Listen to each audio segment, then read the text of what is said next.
I got something I want to talk to you about though, Jeff. And Absolutely. I hate to pick on this little sore spot because this will be the third time I've done it in a week, but I'm about to pick. All right. So during this time of already epidemic, okay, people are having to sit at home. There's small businesses that are having to shut down at this moment in time. There's people that can't go to work. They don't know how they're going to pay their bills or anything. There was this place called the Dutchess County Sheriff's Office. I'm not sure if you've seen this, but they saw light in this time when people don't even know if they're going to get a paycheck or not. They got everybody listed inside of their county and put their name up and said, this is the name of everybody that was late on child support. Get in touch with us and we'll work something out. I get it when they're talking to people that had DUIs and other stuff like that. But what do you think about them putting on blast these parents that might be down on their luck? So I think it's criminal. I do too. And that's the first thing. It is criminal. But the other thing I would say is this: the idea of child support to begin with. Why was the child support even imposed upon somebody? Because what actually happens, and in many instances, and this goes back to what I talk about protecting marriage, you can have divorce forced upon you, and then you have to say, and then the judge says, but you get to pay child support. In fact, I was watching Judge Judy today, and there was a child support case on there, and I'm listening to this whole thing, and she's like, well, you haven't obeyed the judge's order. Well, the judge may have given a very bad order, and we have to pretend that we, by collecting child support, we're taking care of the interests of our children. We're taking care of our children. That is a feel-good thing that the government is saying to make themselves feel like they're really doing something. If you plant a tree, and follow me on this, if you plant a tree, and the tree needs nutrients. The tree needs light. It needs water. It needs it needs all of these different things. Could you imagine planting a tree in a bucket of dollar bills? Would that tree grow? No, it would not grow. It would die. It's not getting what it needs. When you look at what happens with some of these child support things, they are looking at the money part only. They're saying, you know what? We don't need a mother or a father. We need a wallet or a purse. We just need money. If we have enough money, we're acting in the best interest of the child. A tree will die if it's planted in money. A child will die if it's planted in money without the relationship with both parents. This is a bunch of nonsense.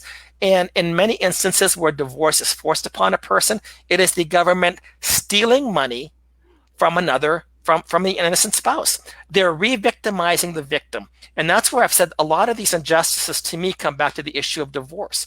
Because if you're in a position and said, well, wait a minute, I didn't want a divorce, I didn't ask for a divorce, and I'm being victimized because you're telling me that you are declaring my marriage invalid, or you are dissolving my marriage, and now you're going to victimize me further by paying child support and making me a visitor into the child's life so that you can justify the child support because now the other person has a child, and so your job is to pay the money.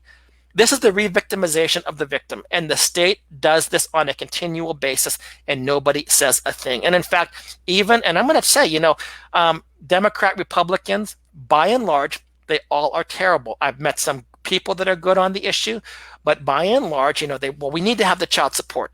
They have been brainwashed by a greedy government in the state of Texas. And I'm going to tell you, our governor, Greg Abbott, he used to be the attorney general. He loved this stuff. And Ken Paxton, who's the attorney general, I know Ken Paxton. I actually like him. And both of these people I've defended at various times. But when it comes down to the family, they are terrible. They will put money above the kids, and then they will say that they're acting in the best interest of the child. They're lying.